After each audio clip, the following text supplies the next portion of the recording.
Hello and welcome to We Debate. I am Joe Munene.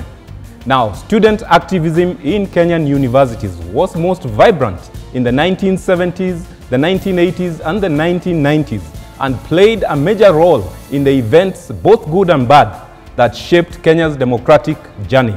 In the first decade and a half of the 21st century, student activism, though still present in Kenyan universities, was in a clear state of decline. And over the past 10 years, the voices of students have seemingly gone silent.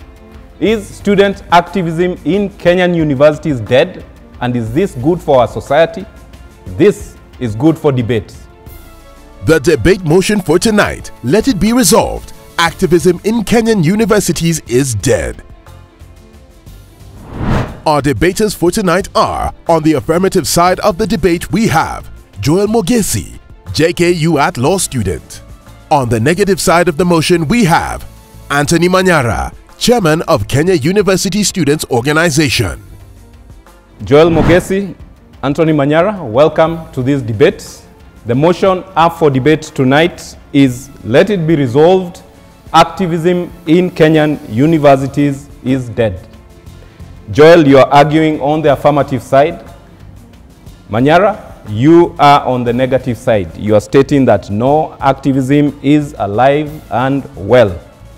Now, I'll just give a quick run through on how the debate will flow. We open with your opening statements, 1 minute.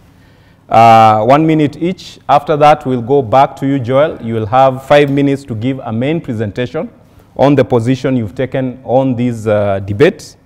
After the second main presentation by Anthony, we will then have a rebuttal session where you will rebut on the arguments from each other. That second rebuttal will bring us to the halfway point of the debate. And the second half of the debate is largely question and answers, starting with cross-examination between the two of you. And as part of the format of this show, we have a panel of jurors who in the second half will also be asking you questions. Now, prior to the start of this debate, the jury panel, 3 in total, have been polled on this motion, and 2 of the jury members are in support. So Joel, you start off with a head start. Manyara, your work is cut out for you. 1 of the jury members is in agreement with the negative side. At the end of the debate, we will poll the jurors again to establish whether you've been successful, either of you, in swaying the jury members to your side of this motion. We're also polling this question on our social media pages. So to our viewers, we encourage you to engage with us even as the debate progresses. So we start off on the affirmative side. Joel, your opening statement, 1 minute, and then we come to Anthony. Over to you. Thank you. In his article, Reawakening Student Activism in Kenya, Joshua Nyawa submits that protests and disruptions are a birthright to student activism and student movement, not only in Kenya, but world over. This is also established in the wisdom of Eli Weasley, who says that there may be times when we are powerless to prevent injustice, but there should never be a time when we are powerless to injustices and fail to protest. Gentlemen, ladies, I want to submit to you that student activism is dead in Kenya today. Like the good old book says, action, or rather faith without action is dead. And activism without quote-unquote activity cannot be alive. Therefore, as we eulogize the death of our departed dear activism today, we ask again, instill in the good old faith of our good book, is there a second coming? Thank you. All right, thank you, Joel. Anthony, your opening statement, 1 minute. Thank you so much. My name is Manyara Anthony, the president, Kenya University Students Organization, also doubling as the president of East African Students Union. Now, I am here, of course, to reaffirm and confirm that activism in our universities is live and still roaring. The reason as to why I'm saying this is because way before, We have seen the likes of Mahatma Gandhi. We have seen the likes of Martin Luther King. They have pushed for reforms and change in our society, in the whole world at large, through peaceful means, through other ways than too much radicalized activism. There are a number of ways in which you are likely to approach situations and find enough reasons, of course, to change the society. Also, I would like also to say that the wise ones that came before us passed a rare piece of wisdom, that whatever doesn't change dies out. Comrades being barometers of wisdom and cadetors of knowledge, of course, they know that whatever, of course, was happening way before has to change. There has to have a change, because normally as we progress, lives are changing, and even the solutions that we have. Thank you. All right, thank you for your opening statement, Anthony. We now circle back to you, Joel, for your main presentation. Again, you have 5 minutes to give your presentation. Over to you. Thank you. Before I am diagnosed of suffering from nostalgia, allow me indulge you ladies, the jurors, in the definition of student activism, because first we must lay a foundation. Therefore, what is student activism? Kasaja defines student activism, and especially in the context of the student movement in Kenya towards multi-party in Kenya, as a form of protest and resistance against oppression. And he goes further to say that at the very heart of student activism is a demonstration of leadership and the capacity for mass mobilization. I want us to take 2 key takeaways here: leadership and capacity for mass mobilization, because only those 2 can define student activism in Kenya. And without those 2, then we might as well go home and say, it's still dead. Other definitions adopt more or less a similar approach, with emphasis on the capacity of student activism to impact social, economic, and political change. Therefore, even as we approach the motion, I want to direct us all to consider to what extent has student activism, in the sense in which my colleague has said, has impacted social, economic, and political change in our modern society today. I want to say and submit further that student activism is dead, mostly because of the efforts of one man, Duale. There are sentiments all over the internet that how with one swoop and an amendment to Article 38 of the Universities Act, he managed to behead student organizations of legitimate leadership. And we all know that without leadership, well, we might as well not move forward, because leadership defines us as a people. Leadership shows us direction. Without leadership of the people, then we cannot, at the very least, give or even air our grievances out and have the hope that we can be listened to, because then that is activism, the hope to be listened to and action at the very end of it all. The impact of the infamous Duale Bill cannot be understated. I say so because the electoral college system that has been adopted, which is a little too watered down, can easily be manipulated in what I will call, boardroom politics and management by not only the stakeholders, but also all these other people that have interests in this outcome of the elections of students. And therefore, you realize that in the history of time, or rather of our nation and even countries, students have played a very key role in impacting social change. To behead their organizations' ability to lead and mobilize then kills their ability to impact these social changes. Our students were very silent when this bill was debated, even much more so when it was enacted and taken as a law.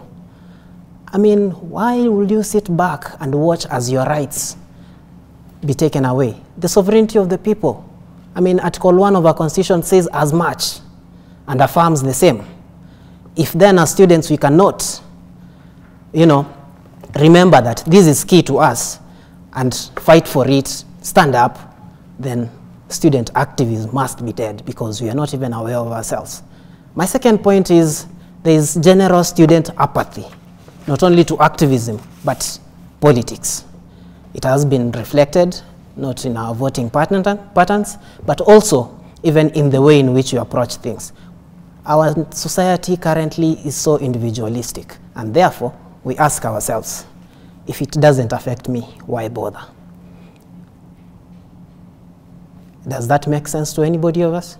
I mean, if that is a society we want to bring up, then we look forward to a society in the future where everything is going to go wrong, it's going to go south, and we wouldn't even bother because somehow we have survived bad times. We will survive these ones too, and therefore it's not necessary for us to take action, it's not necessary for us to be active. And that attitude is one of the key reasons why student activism today is very much dead. Finally, I want to submit that there is a sense in which the unholy matrimony between national politics and student politics has killed student activism. Whenever you are fighting against something, you cannot be part of the problem and wish to resolve it.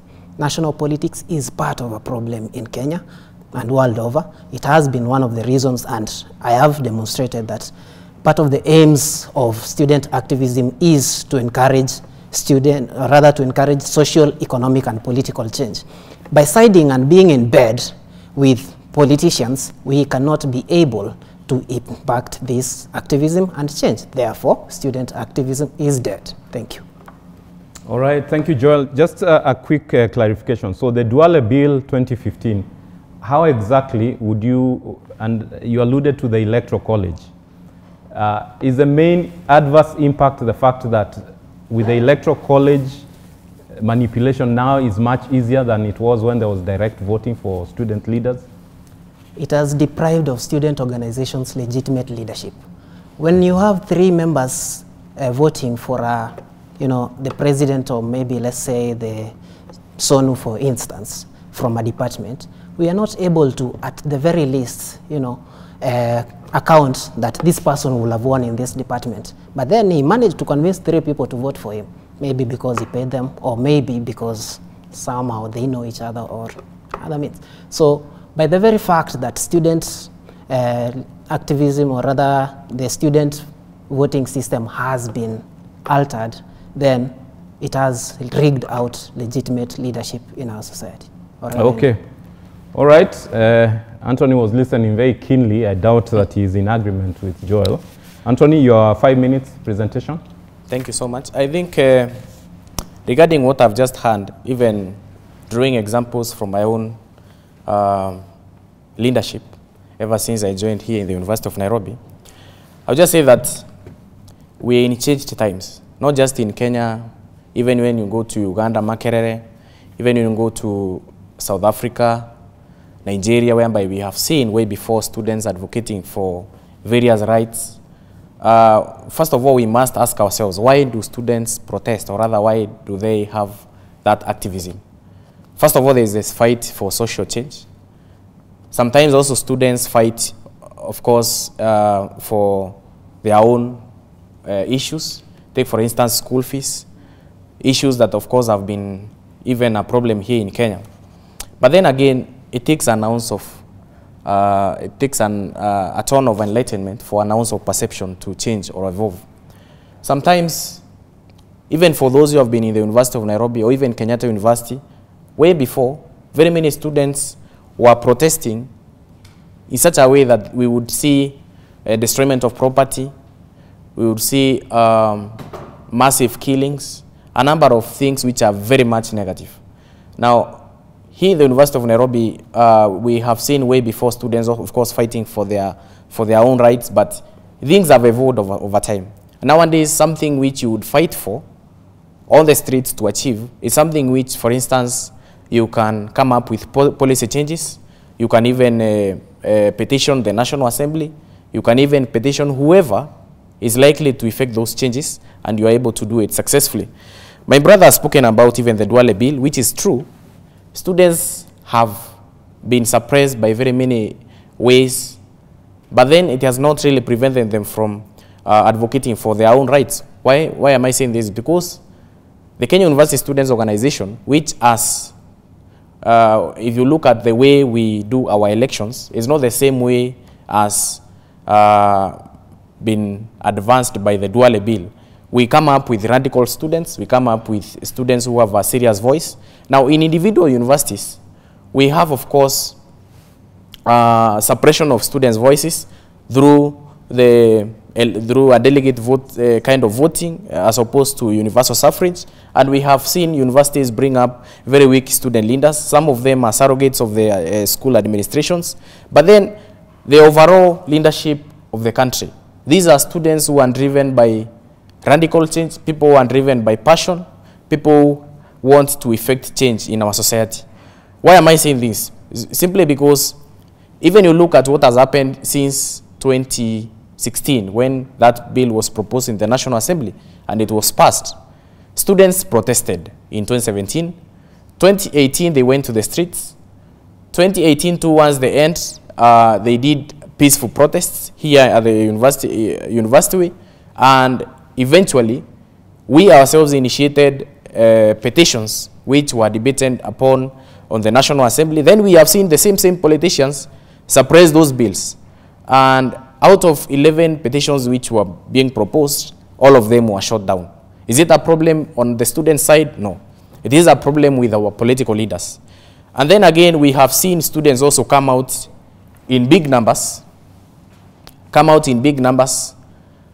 through other ways, like, for instance, our social networks, Twitter Spaces, Facebook, and all other modern social platforms to fight for various issues that we have in the society. I would just like to finish by saying that I'll just give a classical example of how many times we have seen students, why we think that whatever was happening before should not really happen.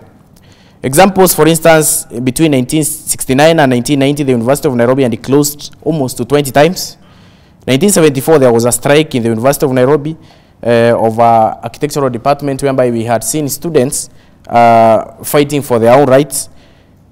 There were massive killings of students by the police. That is, of course, extrajudicial killings.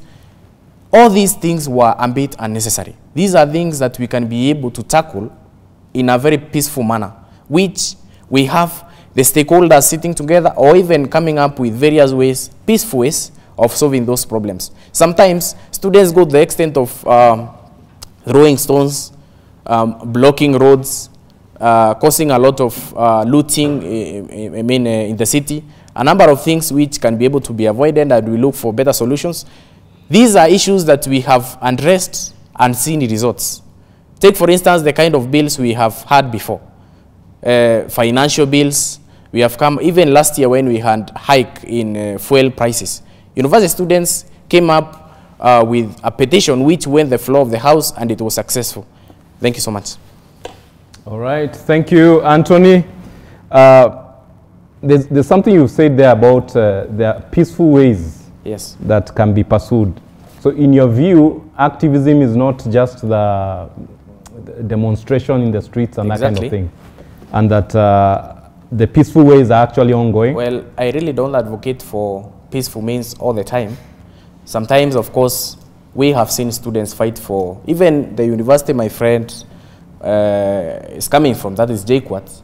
We have staged a protest there in, I think, 2020, when one student was killed by the surrounding villagers there, some people. What I'm trying to say is very simple. Students have always protested in an extent that people don't hear. Sometimes we come up with security stakeholders from the National Police Service. We sit down with them and try to exchange, see whether we come up with an amicable solution. If it doesn't materialize, then we call our students, we call for a national demonstration. Only that nowadays, also I will also add that something that has really affected the activism, the activism of students in the country, is lack of a proper opposition government. The opposition that was there right now is in bed with the current government, which means there's a handshake. Now, have students been part and parcel of that handshake? No.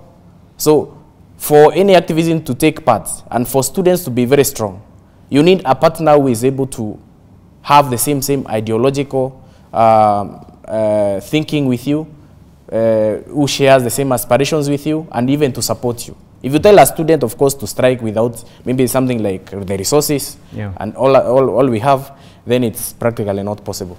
Okay. So 2 clarifications. Activism does not necessarily mean violent protests. Exactly. You can actually have activism, but in peaceful ways. And if I'm hearing you right, you're saying there's a lot of that's happening. Yeah. And actually, you see, there was insensitive and unreasonable kind of protests that were there before. Why would you protest because of an exam? I mean, you're just avoiding to take an exam, then you tell students to protest. That is quite unnecessary. Okay. So if you protest if it's absolutely necessary to do so. Okay. All right. I'll allow Joel to give you a rebuttal to what you've heard from Anthony. Yes, thank you. I want to start with the wisdom of our Swahili wahengas. They said, amani haipatikani ila kwa ncha ya upanga. My brother has submitted quite clearly and emphatically that there are more peaceful ways of, in quotes, activism. I put that in quotes because they have not achieved anything. And this is the reason. There is a clear imbalance of bargaining power between the students, the university administrations, and the government. Those are people you cannot negotiate with. Whenever you go to that table, you are shortchanged. At the very least, you are the weaker party. And therefore, there are no results. They staged protests in 2020. Nothing was done. Insecurity is still a problem in Juja. Still, 2 years later, we are still mourning the Kialjakoma brothers, and somehow we can hear stories, and DCI Twitter is busy writing compositions. So that brings me to that one point I want to put across, and that is that the clear imbalance of power is the reason why peaceful means cannot work. We must disrupt the normal processes so that we can be heard. We must, at the very least, protest so that we can be heard. Because as long as we go to the table, as long as we go there, you know, to cajole them, to beg them, they'll never give us that space. They have not given us. They have put 9 petitions to the National Assembly in the so-called peaceful means. What has happened? 6 years later, the Universities Amendment Act of 2016 still stands. Have we tried going to court? No, not yet. Have we staged protests on the same? They have peaceful protests. Nothing has been done. And he said that between 1969 and 1990, there were 20 closures of the University of Nairobi, but they gave results. I want to just give one example. The overpass on University Way is a result of student protest and student activism, a serious one, because after a student was killed, they saw the need. And that overpass was put there 35 days later after the students protested. Therefore, protests are, and I will still quote Joshua, a birthright. He also highlighted that there is social media and the capacity, you know, to mobilize and reach wider audience. But then liking, tweeting, and having a topic trending on Twitter does not, in any case, inspire change. How many times have we done it? How many things have changed? How many times did we protest the handshake? Nothing. How many times have we lived without an opposition government? 4 years. But we still go to it and say, you know, the illegitimate handshake must stop at this point. So, in the very least, social media has not helped us. In fact, it has lulled us into a slumber to think that we are doing something. We like, we comment, we retweet, we share, you know, we post on our statuses, and then do you know what we are reduced to? We become memers. We meme.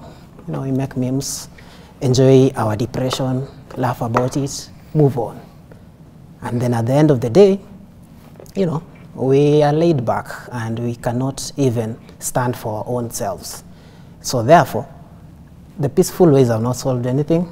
Technology is not helping us. And even though times have changed, in the words of PLO, the forests might have changed, but the monkeys are still the same. The heroes of our past movements are the villains that we see today. The people that were very active in student activism in the 90s, as was quoted earlier, are the same people who sat in parliament and saw to it that our right to vote for our leaders was taken away. So therefore, we must fight these very people. We must stand up against these own people. We cannot take, negotiation to these people and then expect that they will in any way, capitulate to our demands. So as far as that goes, no, it doesn't fly. Okay. So will Joel and Anthony be the villains of the future, in your view? Every generation ought to have its heroes, according to Gerald Bitok. I think it's time we become our own heroes of our own struggles. Heroes now, villains in future, once you get into power? Well, that will be the future generation to determine what we are. But for now, we must be the heroes. Okay. Anthony, your rebuttal? First of all, I would like to begin by saying that, contrary to what you have said, that student activism is dead, it is not dead. It is very strong, and it is there. I would like to just give you a few examples. Even when we have said that one student was killed in the University of Nairobi and it ensured there is an overpass, it wasn't an overpass, it is an underpass. That was happening in 1972, I think, whereby a student, because of the busy Kenyatta Highway, Uhuru Highway, a student was killed. And that is not only the time we have had students do things that, of course, cause the government to do things. But that was way before. Let us look at a classical example of Raila Amolo Odinga, or the likes of Orengo, who are also student leaders in their time. They fought for multi-party democracy. But do we have such problems nowadays? We don't have. Nowadays, look at the way people are reacting when there's an electoral problem in terms of election. They are going to court. Was that happening way before? No, people were demonstrating. When, of course, people were being, when, for instance, there was extrajudicial killings, the likes of JM Kariuki, did we see people go to court? No. Nowadays, those things are happening. Now, so the kind of things that people would fight for nowadays, they are doing them through the existent institutions that we have, the courts, the police departments, and a number of other things. Do we have apathy? Yes, we do have apathy. That's very true. My friend here is a student leader in JKUAT, and I'd like you also to pose a question for him. The apathy that we have in our universities, how many students have come out, of course, to even follow in terms of leadership, what's happening in the institutions? Very few. Take, for instance, when a few students have been killed consistently in JKUAT. How many times as a student leader also you have come out maybe to effect the change in the surrounding? I don't think so. Maybe you will correct me on that. But I would like to say that very few people nowadays, very few students are concerned about what's really happening around our universities. Take, for instance, here in the University of Nairobi, food was increased. The prices from a chapati is costing 20 bob instead of 10. That's an 10 shillings increase. How many students are likely to protest that increment? Very few. Now, when you complain from your own cocoon and say that there is weak student leaders, then what have you done about it? That is where now brings me to the point that there is indeed apathy, but still there are those spirited students who are there to ensure there is change in their institutions. Have we seen students come up with radical, have we seen students come up with policies that have changed our society? Yes. Let me give you an example. Students have ensured nowadays, instead of fighting for the rights of just one student and then we end up having very many being killed, we are fighting to ensure there is change in the society through internships, job opportunities, attachments. We have seen also the matters to do with help. Whenever students are aggrieved and there is, of course, economical problems, students have come out in large numbers and fought for such kind of things. Take, for instance, the kind of policies we have put in the floor of the House. We have seen MCAs. Even this year, very many MCAs have contested and won. Others have failed. What is enabling them? University students went to court. Others went to the National Assembly. They came up with a bill which is ensuring there's no degree requirement. Why? Because most of those students do not have a degree yet, but they still have the capability to lead. We have come up with various bills which have really assisted students across the country. And it doesn't really mean that we have done so through maybe fighting on the streets and so forth. We have come up with possible and clear ways which are peaceful to ensure we sort out that. All right, thank you very much. We're now at the halfway point of this debate. We'll take a short break. In the second half, we'll largely have questions and answers. You will have an opportunity to ask each other 1 or 2 questions, and then we'll move to the jury panel for them to ask you a series of questions. All right? So we'll be right back. We take a short break now.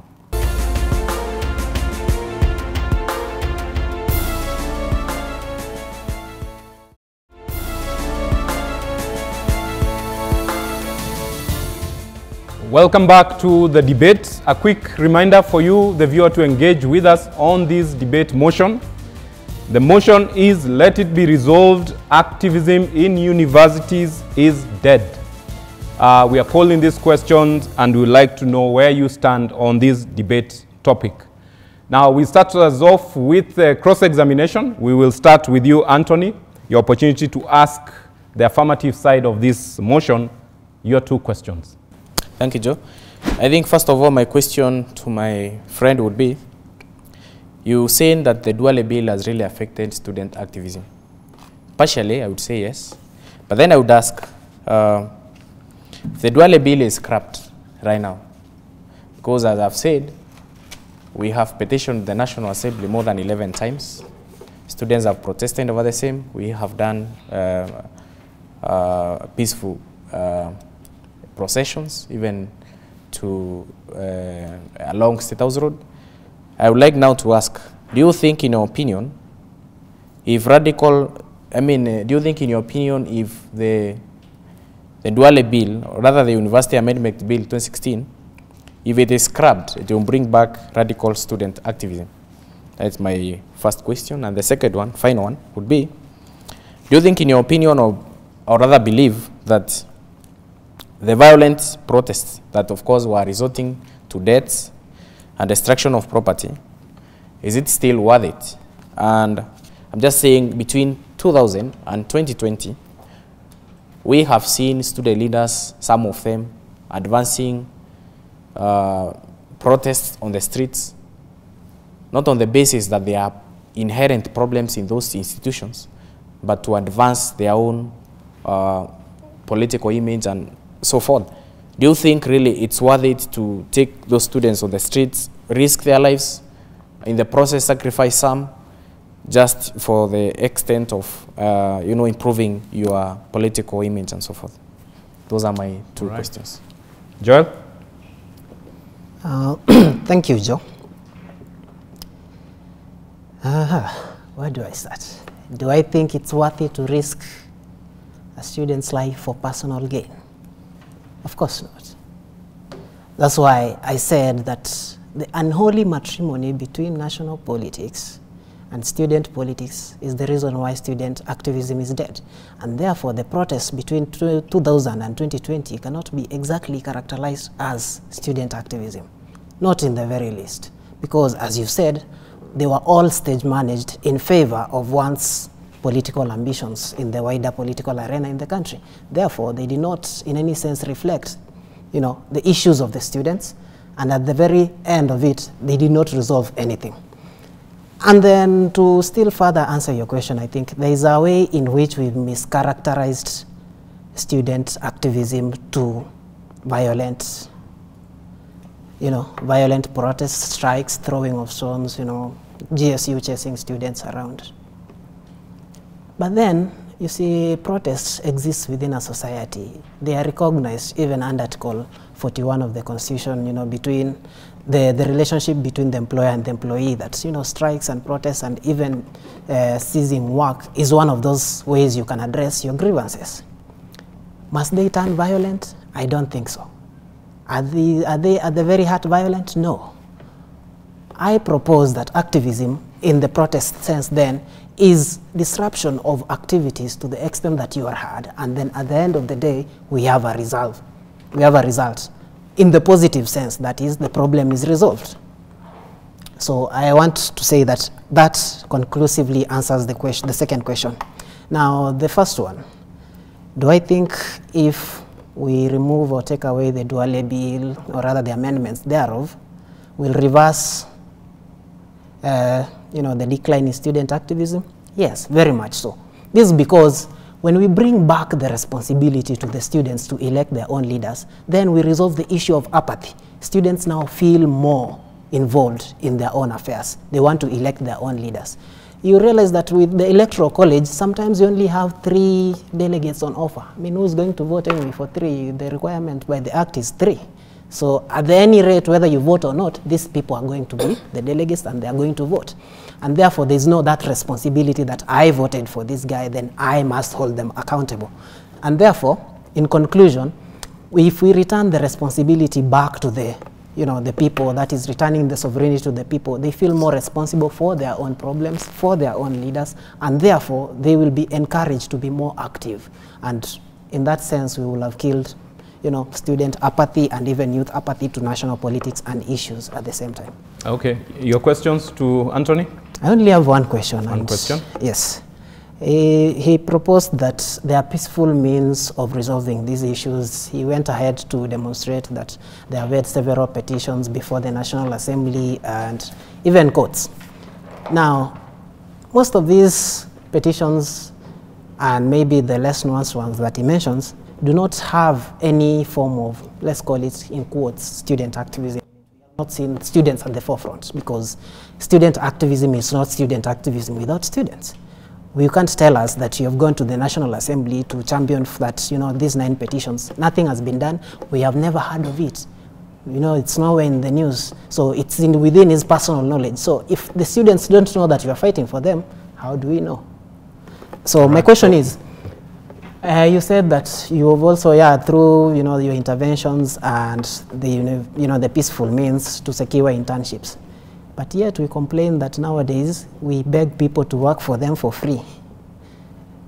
I mean, that so far for me does not really mean that your kind of activism has worked.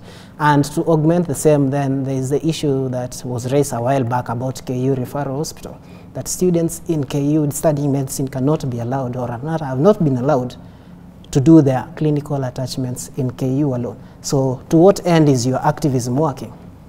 All right. Anthony? First of all, I would like to allude, I know I'm the negative side, but to allude slightly that student activism in Kenya has reduced. It has reduced because of a small shortcoming, that is the Duale bill. Do we have a national voice of advocating for our interest? Yes, we have. That is KUSO, Kenyan University Students Organization. The Duale bill, we are still fighting it, even right now.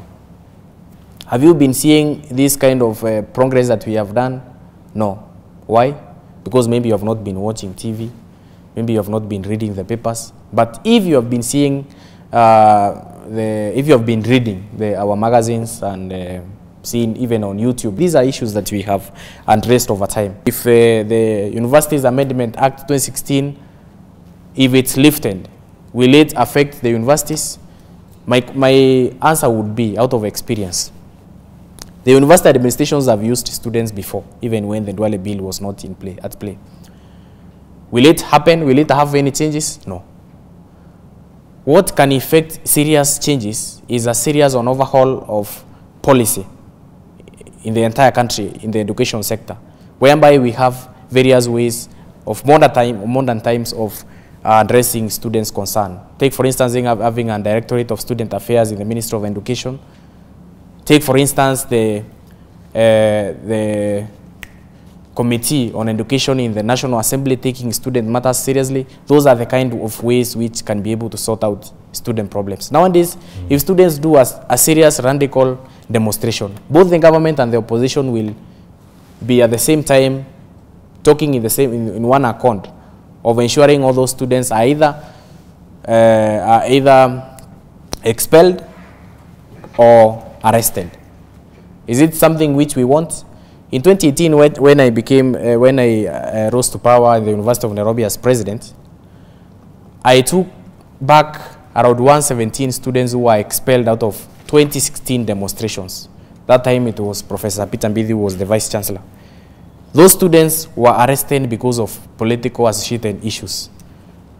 Do we still want to have such kind of things happening, whereby parents invest in their students, they come to school, they do unnecessary strikes, and then we have them back? No, there are better ways of sorting problems. I think my time is up, but I'll just conclude by telling my brother that if the world of today, even participating in the national elections, people have apathy, then even in our own spaces, in our own universities, we have the same situation. And there's nothing much you can change about it. The only thing that can change is just the mindset. If students need a proper reason for them to participate in national concerns. Okay. Thank you. Thank you, Anthony. We now cross over to the side of the jurors to ask a series of questions. We'll start with Fove, juror number 1. 1 or 2 questions? 1. Go ahead and indicate to whom you are directing the question. Okay. Hello, Mr. Mogesi. Yes. So you had said that technology hasn't really helped in amplifying student voices when it comes to activism, if in any case it has actually helped in dulling it. So can you kindly just elaborate more on that? Because basically you're saying that the kind of technology that is here today is not helpful in any way in amplifying the voices of students or any other person for that matter when they are campaigning or fighting against something. Thank you for the question. I began by saying that liking, posting, commenting, replying, retweeting, tweeting has not solved anything. And I say that because, you know, it helps you feel that you are part of something. But then when you tweet and you follow, when, you know, you like and go back to sleep, to what extent do you follow up? In essence then, you know, taking all the actions that are related to social media, they have not yielded any results. And in any sense, I said, therefore, they have only dulled or lulled us to sleep to believe that we are actually doing something, supporting a cause worthy of support, but there is no result at the end of the day. So activism cannot be complete without a result. So we cannot achieve, if we cannot achieve the aim, then it's not activism. Thank you. Okay. We will quickly move to Carol. Your one question? 1 or 2? I'm doing the 2. Okay. All right. Thank you for the debate. My question is more or less still on the same topic of social media, but to Anthony, in terms of considering the radical activism and change. So my question is, considering and alluding to your point of there are calmer ways of now maybe even using social media to advocate for activism, and also the advancement of communication technology. And I'm saying this in reference even to what Boniface Mwangi, I think, said when he was about to win an award. But what he said is that the following in social media is not necessarily what is on the ground, in that they could have so many people liking, posting, you know, saying whatever they want to say on social media, but when it comes to the protesting element, they do not appear. So what is your take based on that? And still going back, have there been ways, can you give us maybe examples of ways whereby using these other calmer ways that activism has actually been successful? Then my question now to Joel. I think when you're starting your presentation, you talked about there's an element of each man for himself or herself. So based on the stakeholders' interest or whatever interests that are actually there, and the fact that you have said, or rather, whether the interests are political, social, or economical, we have also said that some of these conversations are happening behind closed doors, okay? So does it mean that they are more effective or not effective In other words, does it have to be violent for us to say that there's actually activism? Okay. And on the same, based again with I think on the bill is that you say that the people who are fighting or the people advocating for the bill are the same ones who used to fight. But now, is it that they have discovered there are better ways and not having to be violent, that now they are they're advocating that we don't have to use the street violence? Thank you. Okay, we start with you, Anthony. 30 seconds to respond. Violent activism doesn't necessarily mean that you will achieve what you wanted. Sometimes people can die in big numbers and nothing happens. The government still says, no, this is something we cannot achieve. So generally saying that vitu maybe con ground indifference, maybe Twitter spaces sometimes do not work. Yes, it's something which you try, you don't try, then you don't achieve anything. So I'll just give you an example of the kind of results we have had since 2018 out of maybe a peaceful way of doing things. Maybe I'm not trying to say that we have not demonstrated before. I've done several demonstrations even along this university and achieved quite some results. But then I use it as the last resort when we have engaged some stakeholders and then they don't listen. Then now I call for national demonstrations or even in a certain campus. Then for instance, the University of Nairobi increased school fees the other day, threefold, whereby a normal student was paying school fees around 16,000. Nowadays it's around 48,000. Now, with Corona being at play, that time coronavirus, COVID-19, it was not possible to tell students to come out and protest. We did a number of petitions online, it didn't work. Now, we were in the process of doing such kind of demonstrations. Do they still work? Yes, they do. I still advocate for that. But then we have that apathy, whereby a student doing, pursuing, let's say, medicine, or maybe another serious course, will not see the need of going to the street. I don't know why, but the perception is still changing. As I said, we are in changing times. Because of time, I'll just highlight a number of things which we have done through peaceful means. Job opportunities. We have seen a number of countries, a lot of people protest because of the economic situation in their country. Just the other day, I saw another country having the same. Since 2018, out of these boardroom kind of things, we have had 3,218 students who would not have gotten permanent jobs. 5,632 internships and around 545 attachments. Talk about HELB. Let me just take one last minute. HELB. We had, way before we had students from public universities getting HELB of around a minimum of 32,000. Nowadays, through the leadership that we have in KUSO, we had the increment of from 32 to a minimum of 30,000. TVET institutions. We have a minimum of 25,000 by 10. Right now it's 40,000. Those are just examples of such. Allow me to cut you short. We pick, you still remember your question? Yes. All right, go ahead. Thank you. The first question was on the closed doors meetings and, the impact on student activism. Allow me go back to our constitution. I think there's a reason why public participation is a national value of governance in Kenya. It enhances public confidence in our institutions, and therefore things ought to be done in a transparent manner, and they must be seen to be done. So if you are, doing student activism in, closed doors, behind doors, and how do we know that you're doing that in our best interest? And actually, that's one of the reasons why then there is student apathy, because after all, we don't know what is going on. Maybe at the end of the day, somebody comes back with a solution and says, this is what the admin says. And at that point, our so-called student leaders become, representatives of the school to the students. And the second question was on, the Duale bill.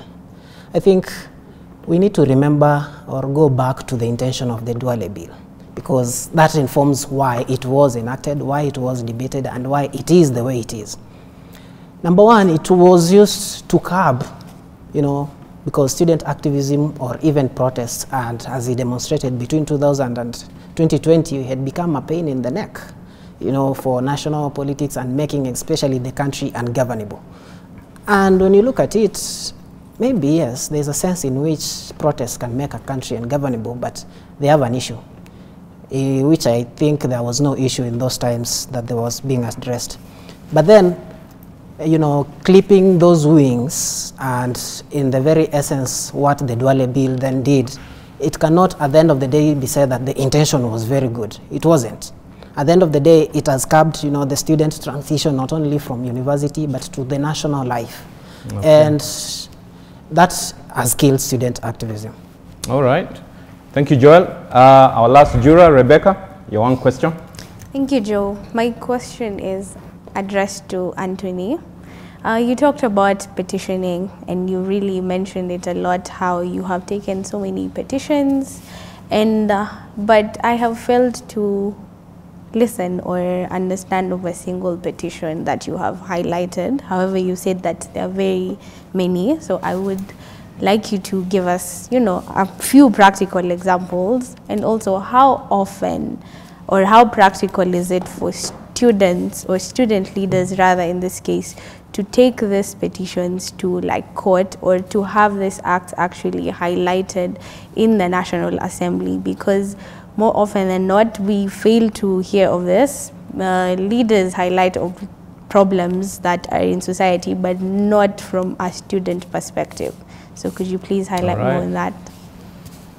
Well, thank you for the question. I would like also to remind us that quite often the National Assembly sits, but rarely do we see the people of our age following the proceedings of the National Assembly on what really happens. Sometimes we see it on the papers, but then we lack the effort of ensuring that you follow what is happening.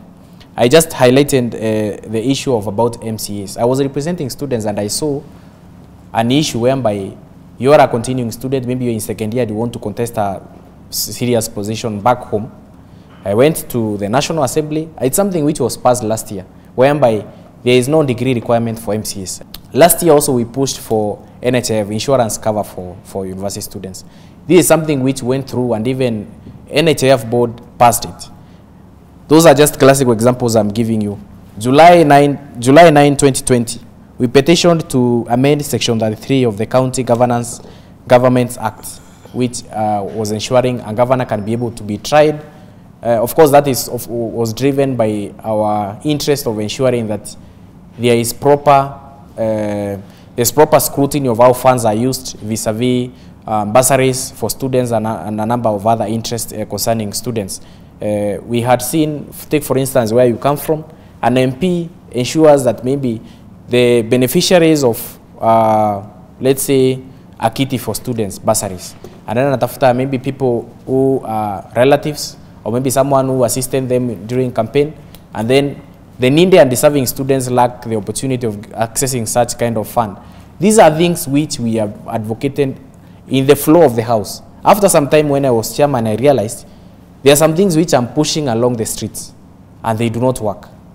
Take for instance, the government understands the language of bureaucracy, whereby you write a document today, before it's acted upon, it takes around 6 months or maybe 1 year for it to be done. If you go to the streets, then you don't really achieve anything per se. But if I do a good letter, which is addressed maybe to the Ministry of Education, or maybe the department, the Committee on Education in the National Assembly, I have addressed the right people according to the structures. This is something which was not done before. All right. All right. Okay, thank you. We have to end the jury questions at this point. Thank you, jurors, for your questions. And now we come to your closing statements. We will start with you, Joel, your closing statement. There is a sense in which the argument that student activism is still active in Kenya is self-defeating. That all the examples we have been given are in the very sense, the normal things that the society has undertaken. And therefore, they do not constitute student activism per se, and they are not any of our issues. But then, as I said earlier, every generation ought to be allowed to define its own struggles and celebrate its own heroes. And then if our heroes are fighting behind closed doors, then we live for the day that, those stories are told to the open so that we know. And then maybe I'll change my mind. Now more than ever, we must endeavor to reawaken the student activism spirit in ourselves.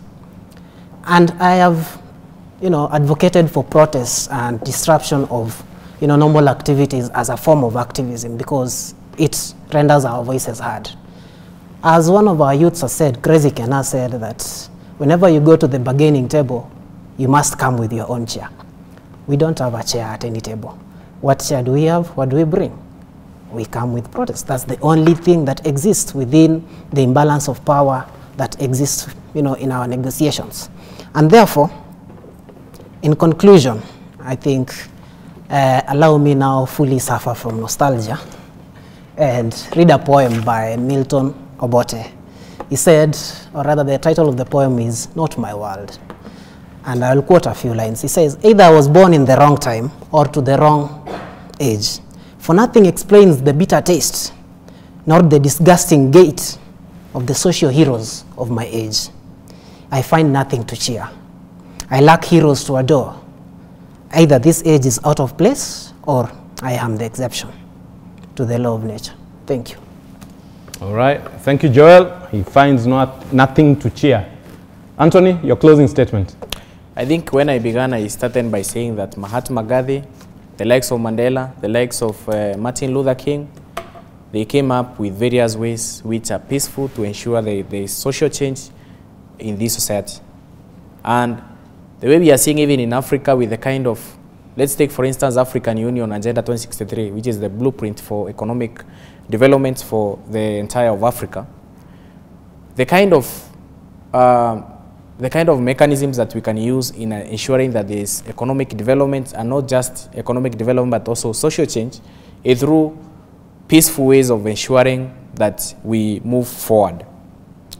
I also say that it takes an ounce of perception. I mean, it takes a ton of enlightenment for an ounce of perception to change or evolve. What do I mean? I mean that we are in changed times. We are in times whereby we need to adapt. Way before, people were sacrificing a number of things to ensure they attain some certain goals, including killing people, destruction of property, all those kind of things.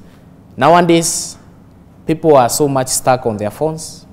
They hardly feel, they hardly do anything to ensure that they effect change. What is there for us is to adapt. Adapting in the essence that we look for better ways and proper ways of tackling the modern problems that we have. And even this election that we have had has given us a clear example that people have serious apathy. And the only way even to ensure that we inform that change is through participation, which if there is lack of participation, then people cannot really do anything. Thank you. Thank you, Anthony, for your closing statement. A big thank you to both of you for debating on this motion. Have you done enough to convince the jurors to change their initial opening positions? Let us find out now. At the beginning of the debate, 2 jurors were in support of the motion. 1 juror was against. Have the debaters managed to win over the jurors with their argument? Well, the jurors' verdict is in, and at the end of this debate, the jury's position is unchanged. 2 of the jurors are in support of the motion. 1 is still against. Well, that's it for this edition of We Debate. Thank you once again to our 2 debaters, members of the jury, our location host, the Norfolk Hotel, the KTN team behind this production, and of course you, the viewer, for staying tuned and participating in this conversation. I am Joe Munene, and we will see you at the next debate.